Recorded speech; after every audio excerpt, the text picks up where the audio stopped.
Je ne vois plus de questions s'afficher et donc nous allons pouvoir procéder au vote des résolutions. Mais avant cela, je sollicite à nouveau Fela pour quelques rappels du processus de vote. Bien sûr, avec plaisir. Alors déjà, j'espère que vous êtes toujours là en Oui. ligne avec nous. En tout cas, pour rappel, qui peut voter? Un membre par organisation à jour de cotisation. Vous allez voir apparaître sur la droite de votre écran le module de vote. Vous aurez 30 secondes pour voter, un petit timing avec une musique sympathique pour vous dire que vous avez ce temps-là. Et la résolution qui va être votée va vous être rappelée par notre président. Mais peut-être que avant de partir sur le droit de vote, il faut que nous rappelions et que nous ayons un peu une estimation du nombre de participants en ligne. Voilà. Merci Fela. Effectivement, je suis maintenant en mesure de vous donner les informations statutaires suivantes pour que notre processus de vote soit parfaitement régulier. Vous êtes 306 participants en ligne. Le nombre de membres représentés, incluant donc les pouvoirs qui sont déposés sur le bureau, sont de 343, dont droit de vote incluant ces pouvoirs, 286, et tout ceci pour un nombre de membres à jour de leur cotisation de 839. Voilà. Alors le quorum statutaire est du quart des membres, il est donc très largement éteint puisque l'association compte à ce jour 839 et que le quart est de 209. Voilà, 209, nous sommes bien au-dessus de ce quorum, le vote sera parfaitement régulier. D'ailleurs, nous vous rendrons compte en fin d'assemblée générale des résultats très précis, mais je le rappellerai. Mais voilà, eh bien écoutez, nous sommes donc en mesure de passer à la première résolution prévue de notre ordre du jour qui est soumise à votre approbation. Première résolution. L'Assemblée générale approuve le rapport moral tel que présenté, détaillé dans le rapport annuel 2019. Nous pouvons passer au vote. Ils ont le... Voilà, c'est à vous de voter et le scrutin est ouvert.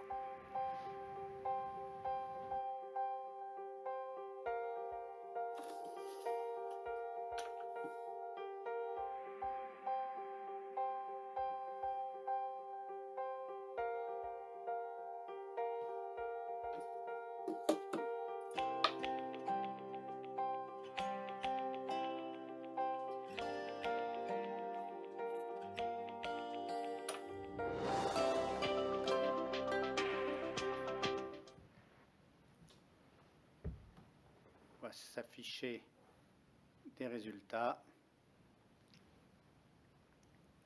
Il ne le voit pas.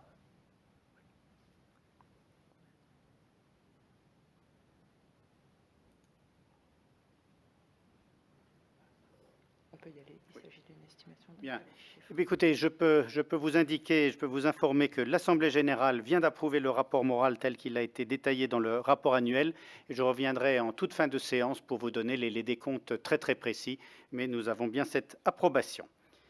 Il me permet de passer au point 2, à la deuxième résolution qui concerne l'approbation des comptes 2019. Et c'est Fabienne Graal, trésorière, qui va vous les présenter. Bonjour à toutes et à tous. Donc, avant de vous présenter le budget 2019, je souhaite partager avec vous un court rappel du contexte et des changements qui ont fortement impacté notre association et sa situation financière de ces dernières années. Et après, Alors, par contre, je crois que le slide doit passer. Voilà. Donc, vous vous en rappelez sans doute, le Global Compact des Nations Unies a déployé en 2018 une nouvelle stratégie avec 2 mesures aux conséquences majeures pour nous. D'une part, l'engagement Global Compact maintenant implique une contribution financière avec une obligation d'adhésion à un réseau local et au réseau local de son siège social. Donc toute entreprise française aujourd'hui qui veut affirmer son adhésion aux 10 principes doit maintenant, de façon obligatoire, adhérer à notre association. Donc c'est le premier point. Le deuxième point, c'est que le barème de nos cotisations, que nous définissions avant en Assemblée générale, est maintenant décidé et est imposé par le siège, ainsi que les modalités de répartition des recettes entre le Global Compact Impact Monde et notre réseau local. Donc ce petit rappel historique pour aussi vous donner un éclairage sur nos comptes et puis aussi pour anticiper ce qu'on vous dira en fin d'Assemblée générale avec FELA sur les perspectives 2020 et les perspectives financières 2020 qui vont nous permettre un peu d'évoluer. Donc les points clés tels qu'ils s'affichent à l'écran de notre budget, c'est d'abord des recettes qui sont constituées exclusivement des cotisations de nos membres, avec des modalités de transfert qui s'inversent dès que le montant collecté dépasse 800 000 euros. Elles s'inversent et donc au-delà de 800 000 euros, nous reversons 60% de nos cotisations. Et puis enfin, des réserves, puisque nous avons la chance, et dans le contexte actuel, c'est vraiment une chance, d'avoir plus de 2 millions d'euros en réserve. Voilà, donc ce préambule est important pour comprendre l'évolution de nos budgets, voilà, qui vont se réafficher. Et donc, du coup, avec une explication autour de l'évolution très, très sensible de notre association au cours de ces 3 dernières années, entre 2017, qui est la date de l'annonce du changement de stratégie du Global Compact, et puis 2019, qui est la première année, finalement, où cette stratégie donne tout son effet sur nos recettes et sur notre évolution financière, mais pas seulement que financière, puisque vous voyez l'évolution du nombre d'adhérents, cette notion maintenant d'adhésion via le réseau local, qui a un effet extrêmement important sur notre nombre d'adhérents, et donc vraiment un changement d'échelle pour nous, entre 640 adhérents en 2017 et maintenant plus de 1000 en 2019. Donc forcément, l'effet sur les cotisations perçues et les recettes que nous avons perçues, puisque nous avons perçu cette année plus de 2,6 millions d'euros de recettes, et donc du coup des ressources supplémentaires, dégreffées des transferts que vous voyez dans la partie dépenses. Et vous voyez que finalement la partie que nous avons consacrée aux actions vers nos membres, à la communication et au club a été plus de doublée sur la période des 3 ans. Mais par contre, l'équipe qui gère le Global Compact, les frais de fonctionnement globaux sont restés extrêmement stables. Donc on voit bien qu'on est maintenant, après ces 3 années d'incertitude, puisqu'on avait, entre les évolutions de barème et les évolutions des modalités de transfert, on avait beaucoup d'incertitudes financières. On voit que là, maintenant, on a un premier exercice que moi j'appelle post-réforme, mais qui nous permet d'une part d'être optimiste pour l'avenir, de comprendre un peu comment va fonctionner l'association dans les années futures. Et puis maintenant, on a le recul nécessaire, on a la stabilité et on a les ressources pour financer le développement qui est là, pour le coup, déjà bien présent. Voilà, merci beaucoup, André. C'est moi qui vous remercie, Fabienne. Merci de cette présentation. Comme vous le voyez, notre conseil d'administration a une gestion prudente des sommes. C'est votre argent. Nous vous devons expliquer leur emploi. Et comme c'est toujours un sujet important, évidemment, et en toute transparence, avant de passer au vote de la résolution d'approbation des comptes, nous pouvons ouvrir une nouvelle séance de questions. Voilà, à nouveau, je souligne. Ben voilà, il y en a effectivement. Là, si vous voulez bien prendre la première question. Bien sûr. Alors, il y a 2 questions qui apparaissent. Une question de notre adhérent Kering. En septembre, quel rôle compte jouer le Global Compact France lors des événements importants à l'ONU, mais aussi surtout ceux de début d'année prochaine, évidemment l'Université de la biodiversité à l'UICN, World Congress, COP15. Écoutez, sur cet aspect, si vous me permettez, je vous laisserai compléter. On s'adapte au fur et à mesure. On a en tête un ensemble d'agendas, notamment l'anniversaire des ODD. On a ce qui vous a été partagé par Laurence Capossel, la délégation qu'on avait portée en septembre dernier à l'ONU. Ce qui est sûr, c'est que ce soit en ligne ou que ce soit physiquement, nous marquerons notre présence. Mais à ce stade, nous ne sommes pas en mesure de dire sous quelle forme nous le ferons. Oui. Oui, Gilles. Oui, si je peux compléter, j'ai envie de dire le Global Compact, c'est un réseau. Cette question s'adresse au pilotage de ce réseau, mais c'est aussi un ensemble d'entreprises et beaucoup de grandes entreprises, Kering en fait partie, qui prennent directement partie de nombreux événements et s'y déplacent. Alors les PME, comme Laurence l'a dit, sont très liées à cette mobilisation que porte le réseau. Peut-être que la plupart des grandes entreprises qui sont présentes dans cette mobilisation du Global Compact France, la plupart des entreprises du SBF 120 sont membres du Global Compact France, pourraient à chaque fois qu'elles sont quelque part donner l'occasion d'une communication du Global Compact et elles-mêmes être les ambassadeurs au niveau international de ce que l'on fait en France pour peut-être créer des opportunités que tout seul l'équipe du Global Compact ne pourrait pas avoir dans ces grandes démarches internationales. Et finalement, puisque nous sommes tous, pour la plupart, présents soit à la Climate Week, soit aux événements liés au round de la biodiversité ou à Glasgow l'année prochaine pour la COP qui s'appellera toujours 26 d'ailleurs, peut-être qu'on pourrait aussi trouver le moyen de se mobiliser ensemble et de faire un événement Global Compact avec ou sans la participation d'autres entreprises. Merci beaucoup, Gilles. Fela, pour une deuxième question. Oui, alors, une deuxième question qui nous vient de Matières Premières Essentielles, un adhérent, est posée par Mylène Garcia. Pour parvenir aux objectifs des ODD, il faut être en mesure de calculer ses émissions de CO2. Le Global Compact propose-t-il des outils aux PME pouvant faciliter ce calcul? Les CCI proposent un diagnostic, mais toutes les PME n'ont pas forcément les moyens et compétences pour mener à bien ces mesures. Si vous le voulez bien, je réponds à cette question. Donc aujourd'hui, non, nous n'avons pas cet outil et donc nous le notons, voyons, on verra si on peut le développer. On est plutôt sur des outils généralistes sur les ODD, sur leur appropriation, leur compréhension, leur stratégie. Et donc on note que ça peut être quelque chose qui peut vous aider. En même temps, on est vraiment dans un rôle d'accompagnement, d'échange de bonnes pratiques. Notre rôle n'est pas forcément d'apporter un soutien comme pourrait le faire un conseil, un consultant aux entreprises. On essaie vraiment de mutualiser ce qui existe. Voilà pour cette question. Merci beaucoup, Fela. On peut passer à la suivante. Il y en a d'autres qui apparaissent. Alors, une autre question qui porte sur les trophées des meilleurs COP.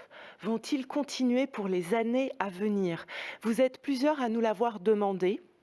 C'est vrai que habituellement, à toutes les assemblées générales, il y a un trophée des meilleures communications sur les progrès, qui est un moment attendu, le moment où il y a également le trophée des premières communications, qui permet de saluer certains entrants dans le réseau. On va probablement continuer ce format, mais il faut savoir deux choses. La première, c'est que les communications sur les progrès vont être amenées à évoluer.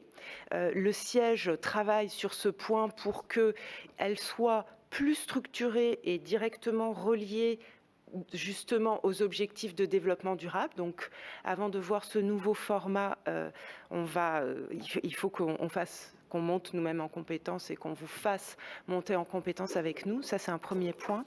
Un deuxième point sur lequel nous avons travaillé avec l'équipe, c'est qu'aujourd'hui, il y a bien sûr les communications sur les progrès, mais nous souhaiterions mettre aussi en avant ce que les entreprises font de manière globale sur les objectifs de développement durable. Et durant cette période de confinement, avec l'équipe, nous avons travaillé à un cahier des charges des trophées ODD que nous aimerions vous proposer en début 2021.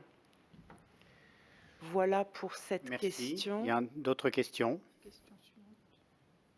Deuxième question de notre ami François Moreux, que nous saluons, avec qui nous avons fait une publication cette année. François Moreux de la CFE-CGC, et qui rappelle qu'il est toujours engagé aux côtés du Global Compact France, avec sa communication sur l'engagement, et on en est ravis, qui demande quand pourront reprendre les étapes du Tour de France qui n'ont pu être réalisées en fonction de la situation sanitaire.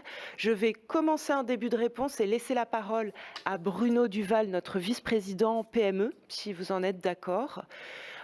On est en train de se diriger sur un Tour de France, évidemment, avec peut-être un plan B qui nous permettrait de le faire en ligne avec des intervenants régionaux. Bruno, je vous laisse compléter.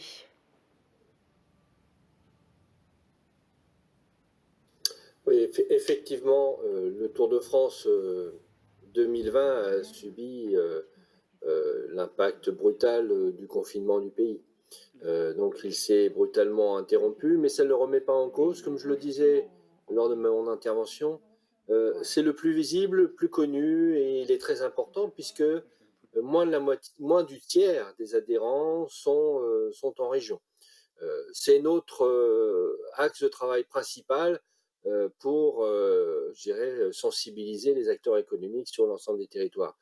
Il sera donc sur un format double, physique et visioconférence, donc en distanciel, quoi, enfin distanciel, je ne sais pas si le terme est correct, mais d'essayer de faire de l'inclusion aussi de personnes qui ne puissent pas se déplacer, et en cas de résurgence du virus ou d'un autre événement de cette nature, nous serions capables de refaire des étapes du Tour de France au format de cet AG, avec à chaque fois une forte connotation territoriale.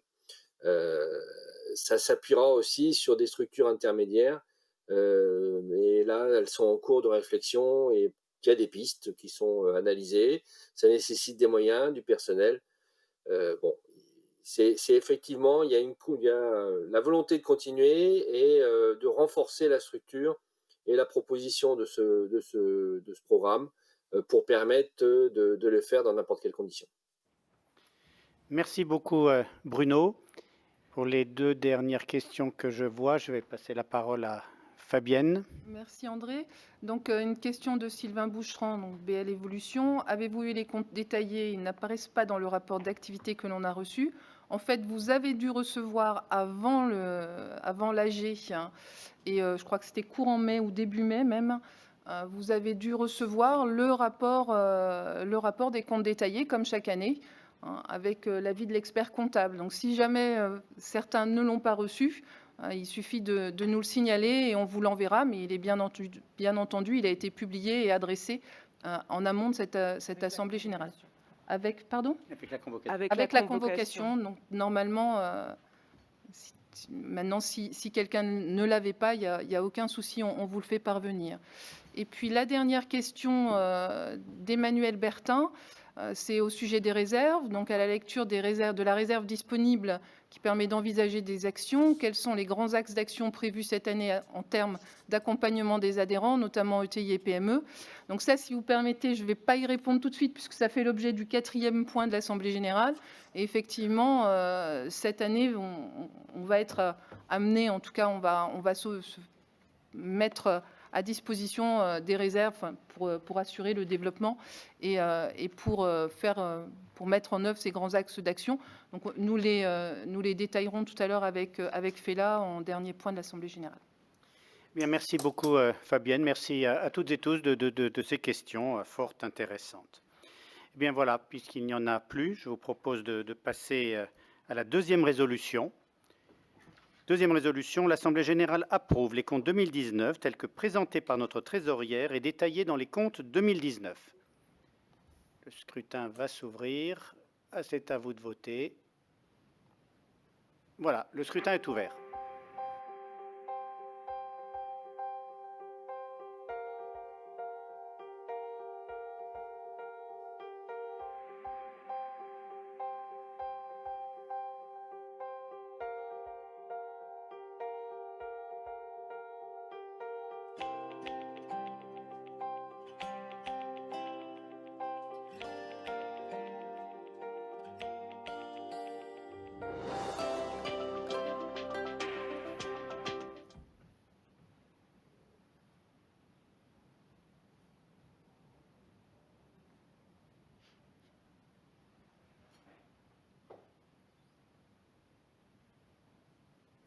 Oui, voilà. À nouveau, je vois que l'Assemblée générale a approuvé cette deuxième résolution et à nouveau, je précise que nous verrons le détail précis en fin de réunion d'Assemblée générale.